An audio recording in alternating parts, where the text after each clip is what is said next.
Hola Pablo Sirven, ¿cómo estás? Hola Lana, qué gusto verte. ¿Cómo estás vos?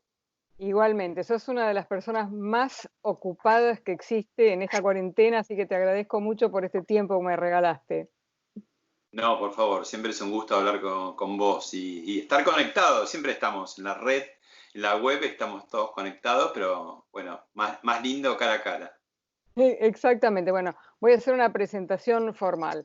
Pablo Sirven, secretario de redacción del diario La Nación, conductor del programa de entrevistas Hablemos de otra cosa por La Nación Más, premio Conex de Platino y Santa Clara de Asís, autor de 8 libros, entre otros Perón y los medios de comunicación.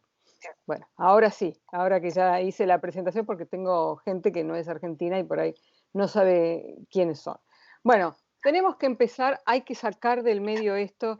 Yo estoy segura que vos querés olvidártelo para siempre, pero hace 10 años hubo un episodio que fue tragicómico y que tengo que traerlo a colación. Ya, Buenísimo, ya buenísimo porque sabés te de qué te voy a involucro. hablar. Sí, me involucra personalmente. Hace 10 años mi papá falleció a la madrugada, él estaba postrado hacía 3 años. Me toca la puerta la enfermera que lo estaba cuidando para decirme que mi papá había fallecido. Bueno, fue un drama espantoso y como hacemos los periodistas, a las 2 horas o 3 horas, no sé qué, me puse a escribir, que es lo que hacemos nosotros, y le escribí a un grupo de amigos, incluyéndolo a Pablo Sirven, puse, acaba de fallecer mi papá, y toda una carta contando el drama que estaba viviendo. Pablo, con quien nos conocemos hace muchos años, no sabía que Adelino, que era mi papá, era otra persona que José Naroski, que es mi tío, que es el famoso escritor de los aforismos. Entonces sacó un tuit diciendo que había fallecido José.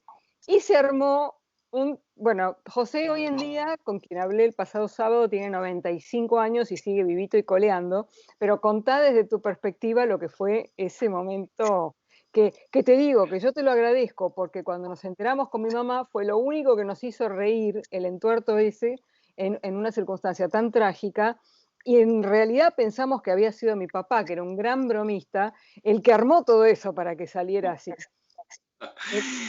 Sí, eso me conformó, me consoló un poco eso que me dijiste, me acuerdo muy bien. Mira, para mí eran los primeros días, las primeras semanas de Twitter, justamente el otro día, viste que las redes te miran todo el tiempo y se cumple 10 años en Twitter. Yo digo, ya 10 años, qué impresionante, ¿no? Y bueno, era al principio que uno estaba con esa avidez, viste, de decir, bueno, poner algo, qué sé yo. Y la verdad que siempre hablamos de esto que vos decís, este intercambio que tenemos, antes era por mail o cuando vos venís a Buenos Aires o alguna que otra vez que yo he ido a Miami, y siempre hablamos de José, tu tío. No me decías mi tío y tampoco yo te pregunté si era tu papá, pero siempre en mi cabeza uní que era tu padre, ¿no? José Naroski, muy conocido en la Argentina desde hace muchos años con sus aforismos y sus libros que han vendido, pero Sí, sí. millones de ejemplares, ¿no? Entonces, claro, a mí muchos, cuando yo saqué el tweet me dijeron, no, no chequeas nada. Claro, yo no chequeé nada porque en mi cabeza siempre había sido que José era el padre de Lana, ¿no? Sí. Así que bueno, para mí fue como a los 15 o 20 minutos me empezaron a aclarar y yo me sentía como el Titanic contra el témpano, o sea que ya no podía dar marcha atrás. Es más, lo borré, pero ya, viste, ya lo Mm, habían copiado y ya era, mm, viste, como el aprendiz de brujo de Mickey, viste, de las escobas y el agua que se empieza a reproducir pensar y en... decís, paren, paren un poco. No, lo pasé muy mal ese primer día. Después, bueno, por lo que vos me contaste de tu mamá y vos, después el mismo José nos cruzaban por la radio.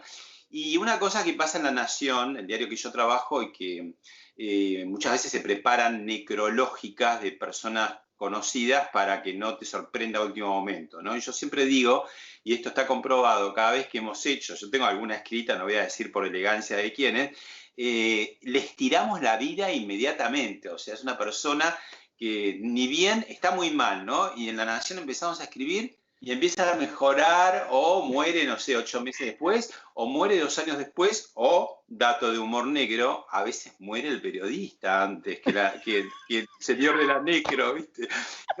Pasa en los grandes diarios, pasan esas tremendas necros Pero muy claro, buenas. la gente no puede ser tan inocente de creer que están esperando a que muera una persona que tiene más de 70 años para escribir la necrológica. Muchas de Sí, las personas conocidas la tienen ya en archivo hace rato y a lo sumo sí, pondrán los últimos datos nada más. la vas actualizando. Igual muchas veces te sorprenden y tenés que salir corriendo a escribir, bueno, eso sucede. Pero digo, bueno, de hecho ese tweet, siendo un señor grande, tu tío, siguió, pero Tenía viviendo y estaba 85 y fíjate que tiene 95, así que le alargaron la vida, le hicieron un favor, además. haciendo. Además salió a dar entrevistas en todas las radios y en todos los medios, o sea que él estaba contento, nosotros nos hiciste sonreír, que no teníamos otro motivo, y mi padre debe haberse muerto de risa donde quiera que estaba. Así que bueno, Para mí sacamos eso. un bochorno para mí.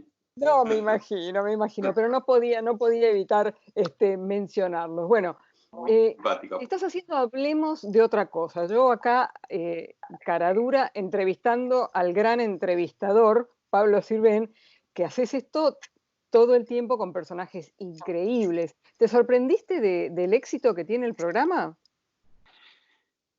A ver, por un lado yo tenía como un objetivo para mí muy sutil, que pensaba que no se iba a notar, que era en el marco de una televisión tan áspera hoy en día, donde al entrevistado se busca hacerle una zancadilla, se busca que diga lo que no quiere decir y se le hace, y después se titula con algo que ni siquiera se expresó. Digo, en esa televisión alocada, donde por ahí el entrevistador es un agresor, viste, del entrevistado, pero no porque tengan algo personal, sino porque cree que eso es ameno, que eso es informativo, que eso es espectáculo. Yo me decidí, a pesar de que soy bastante, a veces filoso, vos me conocés escribiendo, decidí hacer una conversación amable, que no es una conversación que no pase por los temas que tenga que pasar, si hay temas difíciles o no. Que era una conversación donde se escuchaba al otro, se hacía una pregunta, una acotación y no lo pisabas, ¿viste? Esta cosa de ansiedad que hay hoy en día de pisar, que a veces son buenas preguntas y decir, pero déjalo que me la conteste, por Ay, favor. no, es terrible, es terrible. Vos sabés que yo no miro la televisión argentina todo el tiempo, ni mucho menos, no conozco la mayoría de los programas ni nada. De vez en cuando miro alguna cosa. Y me llama la atención eso, que nadie deja hablar a nadie. Vos tenés un conductor, por ahí uno o dos invitados y dos o tres panelistas y todos hablan al mismo tiempo. Al invitado no lo dejan hablar, tiene que estar gritando para imponer, o sea, el que grita más fuerte es el que impone su opinión. Es una cosa, a mí me vuelve loca, o sea, no los puedo ver, realmente no los puedo ver, literalmente. Veo un segundo de eso y es como que me agrede las orejas, no puedo. No sé Y cómo hacen además, para haberse acostumbrado a esa modalidad y de entrevista. no, no da tan buenos resultados, Lana, porque vos sabés que la gente que nosotros entrevistamos son soldados de una guerra muy larga y entonces cuanto más agresiva es la pregunta, más fácil se la sacan de encima, porque digamos, están preparados para, ya saben, incluso los más importantes, cuando son políticos, es un presidente, tienen coach que le dice, mirá, te va a preguntar de esto, no porque haya hablado antes conmigo, sino porque cae de maduro.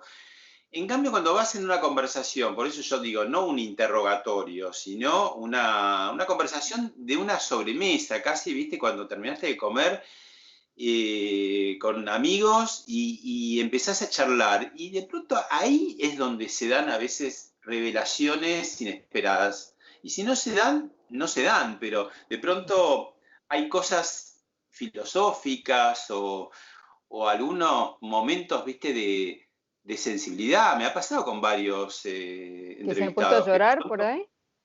que se le asoma una lágrima y por supuesto yo no le digo vas a llorar, viste, porque es típico de la televisión, que le encanta a la televisión que lloren. No, lo dijo en su silencio y eso es fuerte en definitiva, viste. O sea, bueno, quizás yo busco lo mismo que los otros, pero por otro camino, qué sé yo, no sé. Yo me siento mejor haciendo eso así y creo que los entrevistados también, y a mí me ha sorprendido al principio. Pensá que el programa es emitido por una señal de cable de un montón. Hay que decir que la Argentina es el país que tiene más señales de cable y más señales de cable de noticias, con lo cual me acuerdo, mi mamá también murió grande, de 98 años, y vamos a comer, y en todos los bares y restaurantes de Buenos Aires hay televisores enormes prendidos en señales de noticias, y además no solamente hay alguien que está hablando, sino que hay videograf, temperatura, alerta y último momento, ¿no?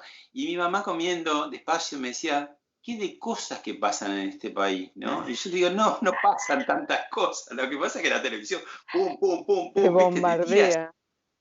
Algo nos debe gustar porque evidentemente No, sigue bueno, esa también son modalidad. modas, Pablo, porque en un momento se usaba la cámara estática y después alguien inventó esto de que empiezan a mover la cámara así y después, Y, o sea, son claro, modas y después todo el mundo hace esta cosa de que está entrevistando o las entrevistas, por ejemplo, en Argentina a mí me llama la atención que tienen música de fondo y un video con una pantalla gigante donde se está moviendo. Hay tantas cosas pasando al mismo tiempo, es muy difícil concentrarse, pero bueno, eso es otra cosa.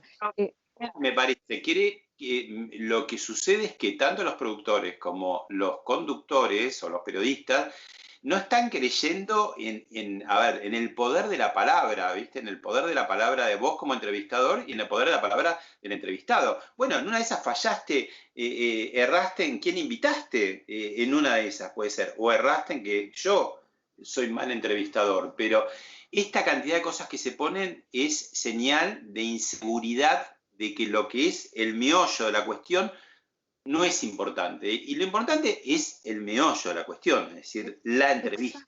Exacto, es muy claro lo que decís, o sea, necesitan rellenar todo el espacio porque el sujeto en sí parece no ser suficiente. Vos sabés que No les interesa, no escuchan, entonces al ser esa cosa locada, están además con el minuto a minuto mirando, entonces dicen, sacalo, sacalo, sacalo, viste, en los programas de aire, yo por suerte grabo y además es una señal como más tranquila, pero la televisión abierta se ha convertido en una suerte de vértigo que no lleva a ningún lado y al mismo tiempo, como le sucede a los medios de comunicación tradicionales, su circulación va para abajo porque aparecen otros soportes, el streaming, ni te cuento, en estas cuarentenas mundial, todo el mundo está con el streaming, entonces ya no solamente la televisión abierta, sino que el cable empieza a quedar más atrás.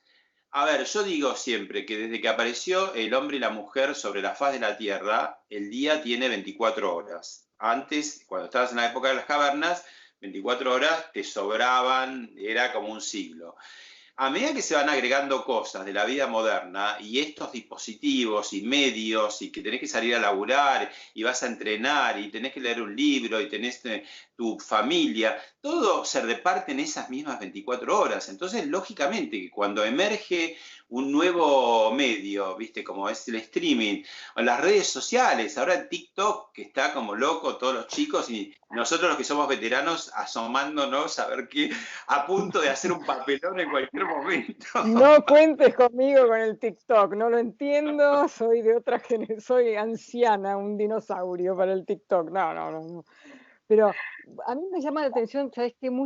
Veo mucha improvisación. Y no te estoy hablando de improvisación de chicos jóvenes que aparecen de repente en cámara, sino que me han entrevistado a mí, hace poco, personas que dijeron mal mi nombre, como que no sabían quién era.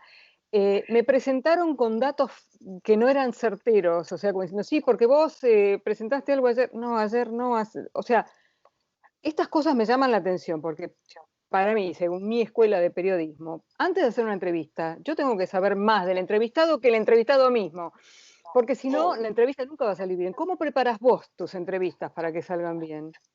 Bueno, esto que decís es el ABC. Yo me tengo que interesar o enamorar del personaje y indagar, y hoy en día justamente que toda esta cosa locada de redes, pero también tiene su cosa favorable, porque los que trabajamos hace muchos años tenías que ir al archivo de tu editorial, que ir a los sobres con los recortes y te Ay, encontrabas con Dios. algunos, otros no.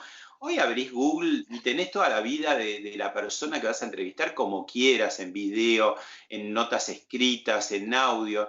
Entonces, es lindo navegar eso, ir viendo, ir componiendo. A mí me gusta hacer mucho una hoja de ruta porque Yo he hecho algunas entrevistas o en otros ciclos de media hora. Bueno, una hora es el doble, ¿no? Entonces yo digo, cuando llego a las 30 minutos, que decís, es un formato en televisión bastante usado, a mí me queda la otra mitad, ¿no? Y yo tengo que asegurar que, que el ritmo, que la dinámica, que lo ameno, que lo interesante se reparta bien en toda la hora. Entonces, trato de trabajar muy bien una hoja de ruta de lo que, de estrategia, de por dónde ir.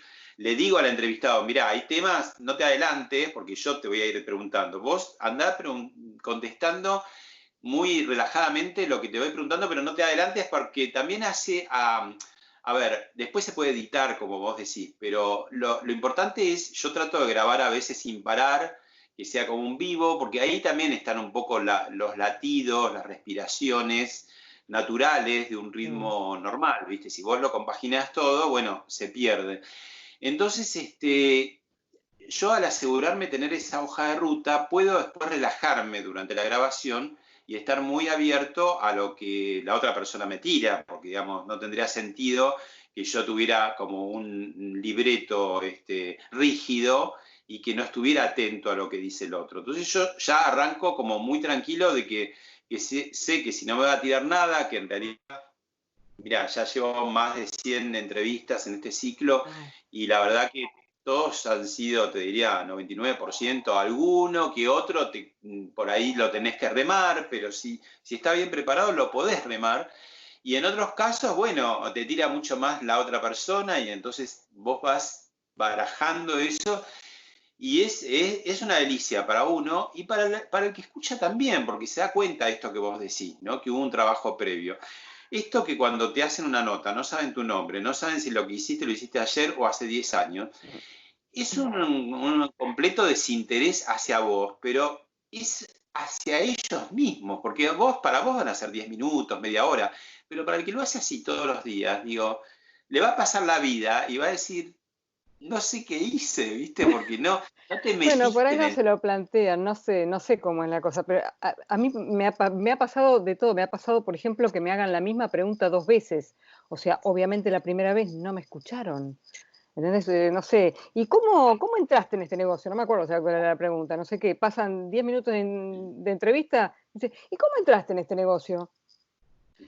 Y vos, Parece por no que, hacer quedar mal al ¿qué dice? entrevistado, Se ha perdido la conexión, había un problema con la red.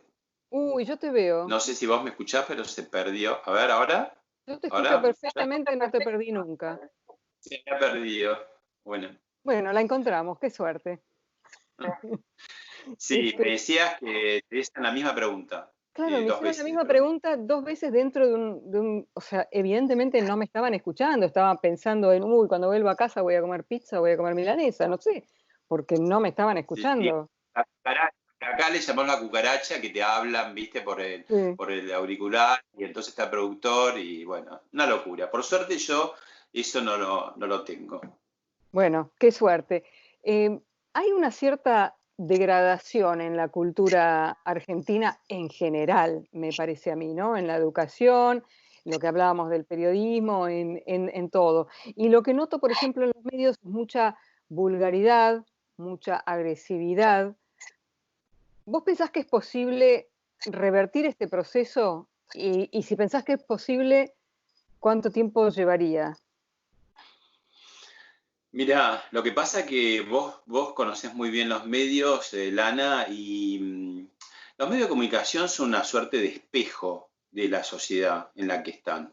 O sea, hay programas que están en la televisión argentina, en el prime time, que sería raro que estuvieran en el prime time de Dinamarca o de Noruega, o sea, ¿por qué? Pero entonces no es un tema de la televisión argentina, es un tema de la sociedad que consiente, que mira. Yo siempre digo que la televisión es como un barrilete, ¿viste? Que el viento lo tiene que tener en alto. Bueno, el viento en la televisión es mi mirada, tu mirada. Si no hay mirada, ese programa cae directamente. Entonces, muchas veces en este doble discurso que tenemos los argentinos, ¿viste? Que pedimos retóricamente somos todos maravillosos, Sarmiento, Roca, todo, pero en el consumo somos unos energúmenos, ¿viste? Entonces, bueno, si hay programas que te parecen tan horribles, pero decís tienen tanto rating, es que alguien los está mirando y que algo la tele está interpretando de la sociedad. Si querés, caricaturesco, como es la tele es mucho más enfática que un diario. El diario no es silencioso, te requiere como un esfuerzo intelectual, hay que leer, es más analítico. La tele es más sanguíneo, ¿no? Ok, hay que ser un poco más enfático. Pero en el fondo es una tele que está respondiendo a patrones que le tira la sociedad. O sea, nuestra televisión también era diferente en los años 90, 80, no te digo en los años 60, y de alguna manera cuando empezás a analizar la sociedad de cada época, se corresponde, ¿no? Yo creo que, por ejemplo, después de lo que fue la catástrofe político-social y económica de 2001, 2002, ahí empezaron a arrancar programas de paneles, hacía Mansalva, la televisión argentina, para hablar de la nada misma y de personajes ni siquiera conocidos de la farándula, artistas, sino personajes salidos de los reality, es decir, que eran como ya celebridades muy degradadas, ¿no? No eran los grandes celebridades del cine, del radioteatro, del teatro de muchas décadas, reconocidos, prestigiosos, sino ya personajes de un carbónico muy usado, ¿no? Y con eso tenían que hacer como una materia prima y armar programas, claro, y bueno, después se agarraban de los pelos, se decían malas palabras, ¿no? Y eso quedó un poco, ¿no? Aun cuando ya se salió de ese momento de catástrofe, hay muchos programas de paneles y políticos que también usan un poquito ese, a ver, cruzado, que se crucen y que se maten, ¿no?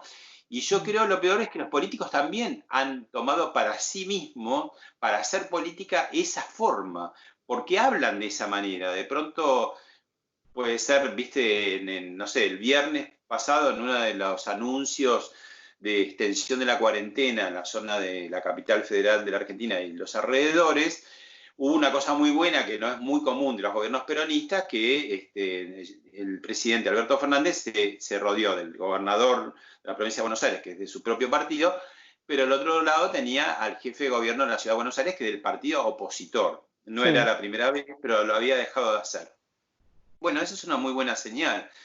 Pero a la hora de hablar, los dos del partido oficialista sacaron que porque nos atacan y no sé qué, todo el tiempo como atacados y en el caso de Larreta no hizo ningún tipo de alusión, a pesar de que él también es atacado porque, bueno, es una sociedad latina, muy hitana, muy hispana, la Argentina muy histriónica, muy enfática, y bueno, si estás arriba del escenario, algún tomatazo te llega siempre, con las redes sociales ni te cuento, ¿no? Entonces digo, esta cosa de ellos, ¿viste? De abrir el paraguas, quedaron muy expuestos, porque digamos, el otro no hizo ninguna alusión a nada, y te aseguro que al otro también le dan, del otro lado le dan, ¿no? Entonces, vos me preguntás cuánto puede tardar esto, y puede tardar tanto Como cambie la sociedad. Claro, como cambia la sociedad, y la verdad que llevamos muchas décadas de un sistema político, más allá de que se alternen a veces otros partidos, hay un sistema de ver la política que tiene que ver con el peronismo, que para bien o para mal lo adoptan todos, lo adoptan quienes lo votan y también lo adoptan los anti, los ultra anti, porque entran en ese juego que es muy funcional al peronismo, ¿no? Que necesita enemigos, todo el tiempo necesita enemigos. Entonces no hay cosa que le guste más que lo ataquen porque enseguida se victimiza. Claro, es su juego, a su juego lo han llamado. Bueno, Totalmente. salgamos un segundo de la política y vayamos a tu vida personal. Contame algo de vos que nunca te lo pregunté y no lo sé. ¿Cómo fue tu infancia? ¿Dónde creciste? ¿Tenés hermanos, hermanas? ¿Cómo fue tu vida de niño? Bueno, fue una infancia feliz. Yo soy el quinto hermano más chico, o sea, soy lo que antes decían el Benjamín de la familia.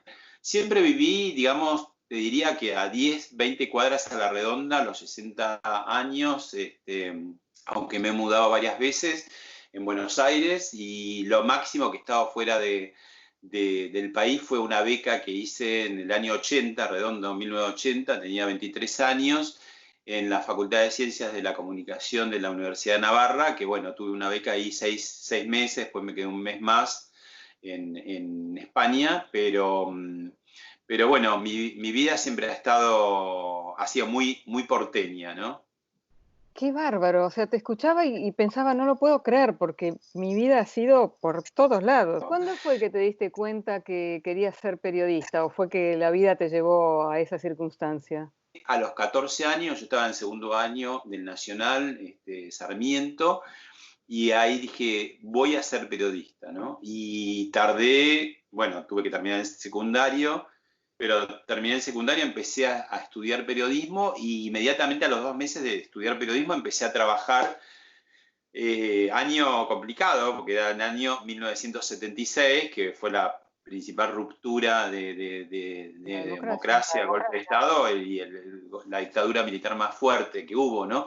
Pero a partir de entonces, que yo tenía 18 años, trabajé siempre, o sea, nunca dejé de trabajar, ¿no? 44 años, ¿Qué, ya. qué, qué entrenamiento más duro empezar a trabajar justamente de periodista cuando no hay libertad de prensa? Pero bueno, cambiemos de tema porque nos podemos meter en caminos sinuosos. Igual Sé por por... suerte éramos bastante inconscientes para la edad, y eso me salvó, Claro. ¿viste? Ser bastante inconsciente, pero no tan inconsciente, ¿no? Porque puedo contarla. Claro, si hubiera sido completamente inconsciente, por ahí yo estaría hablando sola nuevamente, que me parece que es recurrente en nuestra charla. Vos estás muy rodeado.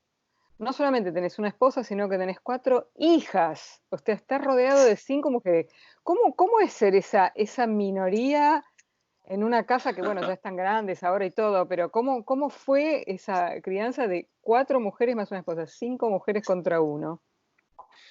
Y estoy rodeado del mundo femenino, y después en mi actividad periodística me ha tocado ser jefe en varios diarios y he tenido también mucho mayoría de mujeres alrededor. Muy linda por un lado y por el otro en cuanto a la casa, cuando mis 3 primeras hijas, por ejemplo, son muy seguidas, ¿no? Yo decía que en un momento tenía una de 0, una de 1 y una de 2 y que la mamá se ocupaba todo el día muchísimo, pero a la noche dormía como un tronco, y entonces los nenes, hasta el de 0, a la segunda noche que la mamá no responde, que empiezan a decir, a gritar, papá, papá, papá. Y yo me despertaba. Había una época que yo llegué a ser vicedirector de la revista Noticias, que es un news magazine fuerte, informativo, y a mí cuando se me despertaban porque querían ir a hacer piso, porque habían tenido una pesadilla y todo, a mí se me ponía todo el disco en movimiento, y yo decía, no descanso nunca, porque era como despertar y volver a ponerse en marcha. Yo escribí alguna nota una vez que mi vida en muchas etapas fue como una especie de sitcom de las americanas, con puertas que se abren y se cierran, ¿no? Y Wow. gags y cosas muy graciosas vividas graciosamente en ese momento y no tan graciosamente. Después cuando la ves a la distancia sí te reís, ¿viste? Pero no, por suerte todas me salían muy normalitas, así que eso hay que agradecerlo en esta época y me llevo muy bien y ahora hacemos algunas videos llamadas. Hay Así, algunas, qué edades tienen ahora? y ahora tienen de 26 a 34. Wow. Sí, es que empezamos muy joven. Sí, sí, a los 12 empezaste. Bueno, no te voy a pedir nombres, pero sí te voy a pedir que me cuentes algún momento desagradable que tuviste en alguna entrevista. Si querés dar nombre, por supuesto, sos bienvenido, ¿no? Pero algún momento de estas entrevistas en donde dijiste, ¿y esta cómo la remo?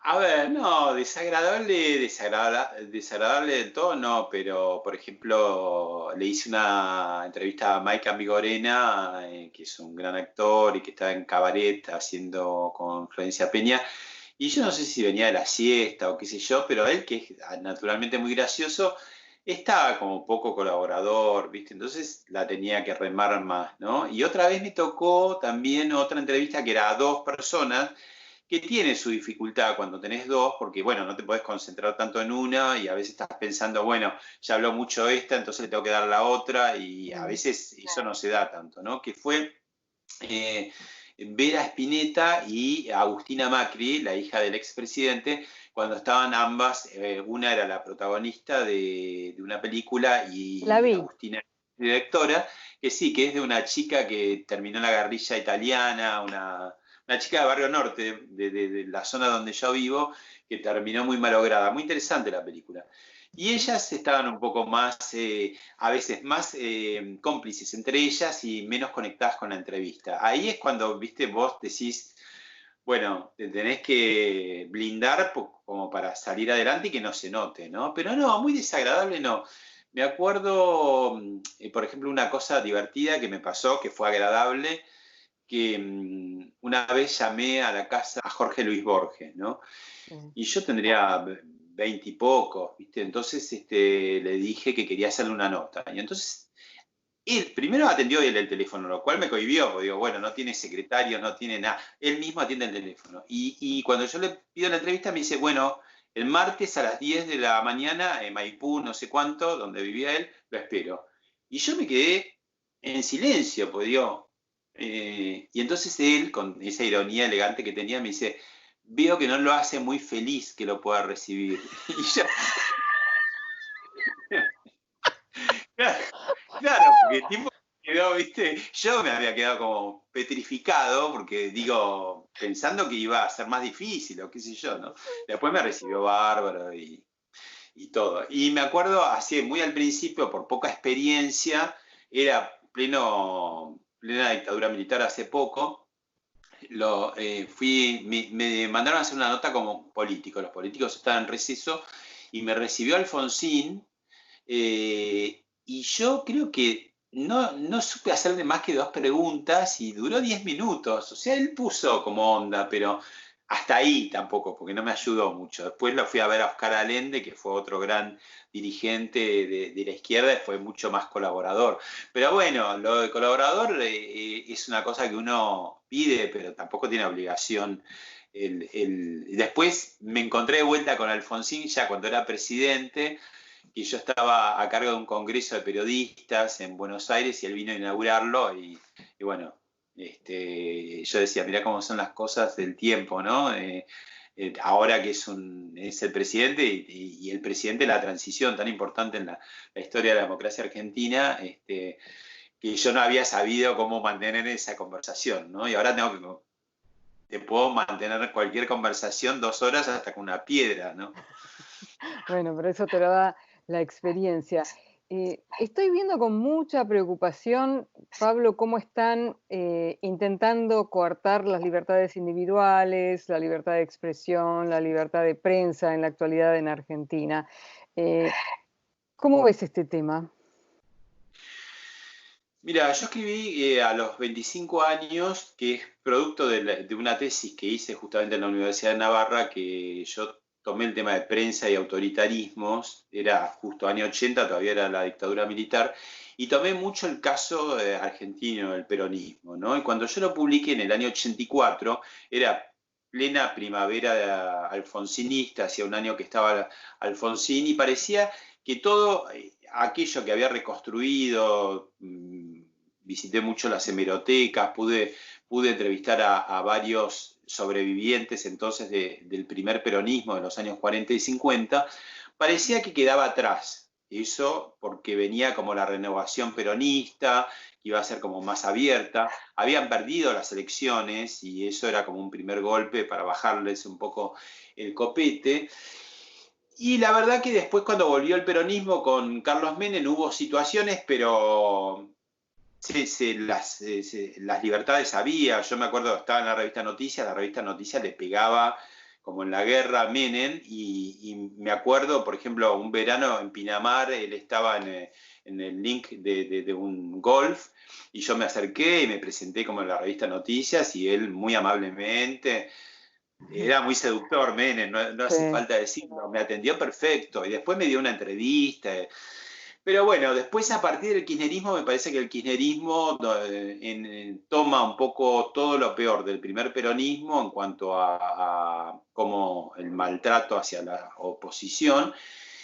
Y ahora, digamos, estamos en un cuarto gobierno kirchnerista que es muy raro porque es una diarquía donde la segunda persona en importancia, que es la vicepresidenta, es la mentora y jefa política de la candidatura del que es presidente de la nación. Eso ya es una rareza que todavía no está muy bien tramitado. De hecho, mi última columna del domingo en La Nación le puse como título El cónclave de Alberto y de Cristina, porque la semana pasada tuvieron una reunión de casi 3 horas en la residencia presidencial de Olivos y no hubo ningún comunicado, ¿no? Entonces yo digo, si se reunieron como amigos, están violando la cuarentena, porque no puede haber reuniones de amigos. Y se reunieron 3 horas, hablaron de determinados temas. ¿Quién nos va a informar de qué temas hablaron? Y yo decía, el cónclave de Cristina y de Alberto es mucho peor que el cónclave del Vaticano, porque al menos en el Vaticano, cuando el cónclave para elegir un papa, tenés 2 situaciones de información. Una fumata negra, que es cuando no están de acuerdo y tienen que seguir votando y votando, hasta la fumata blanca, que es elegimos papa. Bueno, dame un humo, aunque sea cuando salgan, para decir, Bueno, no, viste, no y se hablar. caracterizan por la transparencia, Pablo. Bueno, los voceros de Cristina dicen nada, nada, ninguna novedad. Bueno, entonces perdieron el tiempo, 3 horas. Yo le escribí al vocero presidencial, digo, no debería Casa Rosada hacer un comunicado, 4 párrafos para que estemos al tanto. Digo, no es una reunión privada, no es el mate cocido, como dijo Alberto Fernández, que le invite a Cristina a su casa, o el asado que la puede invitar él a Olivos un fin de semana, que bueno, tienen todo el derecho si se han podido restañar, porque tampoco sabemos cómo se tramitó restañar eso. Es como si yo te insulto durante 10 años seguidos, Lana, que fuimos amigos y después de 10 años te insulto todos los días. Y bueno, en un momento decimos, vamos a arreglar esto, y puede ser que podamos, pero no es fácil, ¿viste? Después de 10 años que te dijiste de todo. Bueno, no Es sabemos. absurdo, Pablo, es absurdo. Es absurdo y todos lo sabemos. O sea, no es absurdo porque lo hicieron 2 políticos y sabemos que los políticos son capaces de hacer cualquier cosa para acercarse al poder, para los beneficios que les pueda dar. Pero desde cualquier punto de vista, la evidencia fílmica de todos los videos de Alberto Fernández hablando pestes, acusando a la Cristina de todo tipo de crímenes y de todo tipo de malos manejos a nivel gubernamental y todo lo que quieras, están, para cualquiera que los quiera ver están, y de repente son los mejores amigos. Pero bueno, no importa, así es como está la Argentina. Evidentemente ellos hicieron una cuenta que decir, bueno, con Cristina sola no alcanza, con todos los demás solos tampoco. Se unieron todos y decir, bueno, ahora hay que tramitar eso. Y ese trámite no es fácil, no está resultando fácil. Ahora con la cuarentena, bueno, como ha pasado en la mayoría de los países, todas las sociedades se encolumnan detrás de sus líderes porque hay temor y decir, bueno, alguien que maneje esto, ¿no? Pero hasta cierto punto, porque tampoco es que la gente es tonta y bueno, ya viste cuando empezaron el tema de que un día con total improvisación mandaron a cobrar a los jubilados todos a la calle, que era una fuente de contagio, después se empiezan a soltar todos los presos y dicen, no, nosotros no tenemos nada que ver, bueno, estallaron los cacerolazos, ¿no? Sigue teniendo muchísima buena imagen, pero se ven como 2 líneas de gobierno, ¿no? Una como más tranquila y por el otro lado la vicepresidenta que va tomando todos los lugares claves, cajas y cosas que tienen que ver con la justicia, todo eso en silencio lo va tomando, ¿no? Si eso puede convivir en el tiempo, bueno, lo sabremos, porque también lo que puede suceder, y eso Alberto Fernández no lo comentaría porque sería suicida, es que haga como otros líderes peronistas. ¿Te acordás que Néstor Kirchner fue nominado como el nuevo, como candidato a presidente por Eduardo Duhalde? Sí. Una vez que ganó las elecciones, Néstor Kirchner le dio la espalda y chao, si te he visto no me acuerdo.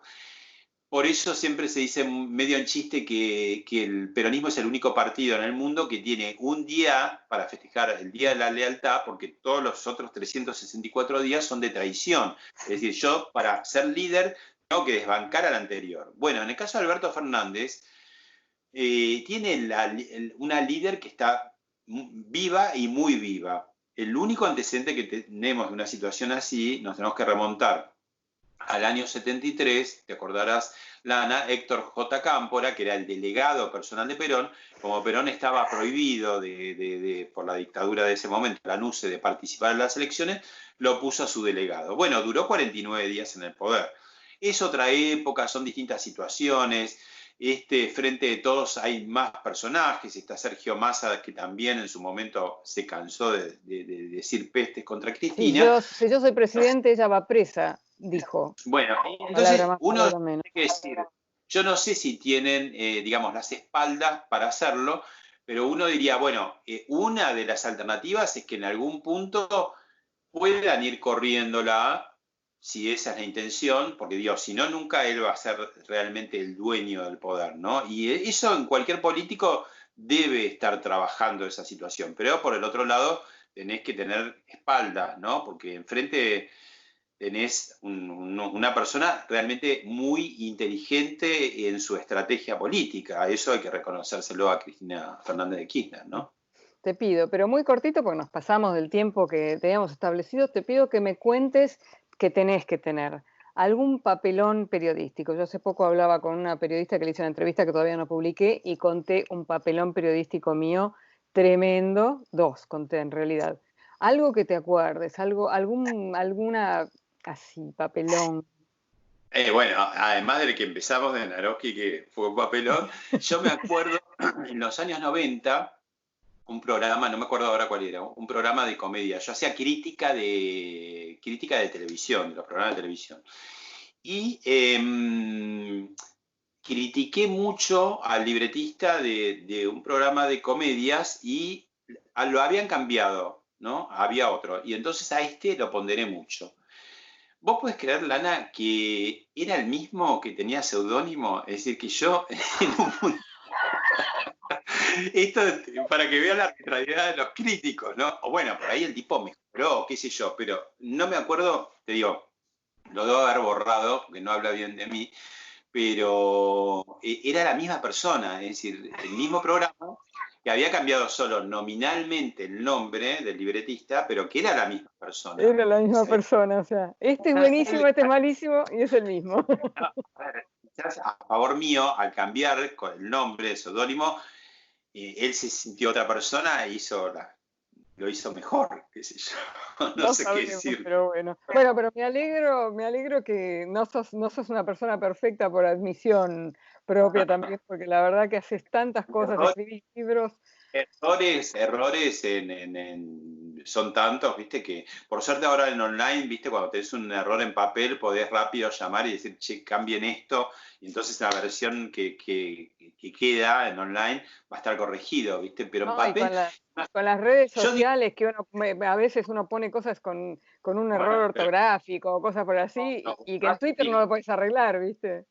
ahora, yo siempre digo, Lana, que si la gente supiera cómo laburamos nosotros con el tiempo, con el contrarreloj, siempre a mil, a mil, a mil, a mil, la verdad, para hablar bien de nosotros y los colegas, bastante pocos errores es para la forma que se trabaja vertiginosa y que a veces tenés que saber de alguien en 2 minutos, tomarlo y deberíamos tener errores garrafales continuos, ¿no? Y bueno, lo hacemos bastante bien, ¿no? Somos como esas películas, viste, de los hermanos Marx, de los autos que se están por chocar y nunca, porque muchas situaciones de esa he tenido, pero digo, uy, ¿cómo me pasó ¿Cómo a último minuto alguien me dijo y yo iba directo, viste, hacia el témpano de vuelta, ¿no? Bueno, es lo que tiene esta profesión.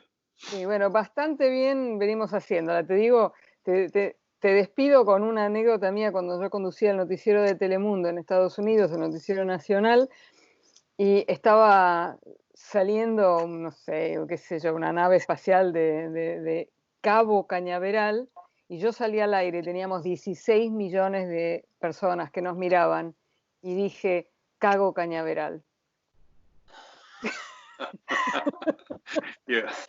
Y no, o sea, me pareció peor corregirlo que dejarlo así, pero empecé a reírme y a tentarme y no pude ni seguir hablando. Bueno, en fin, por suerte no tengo el...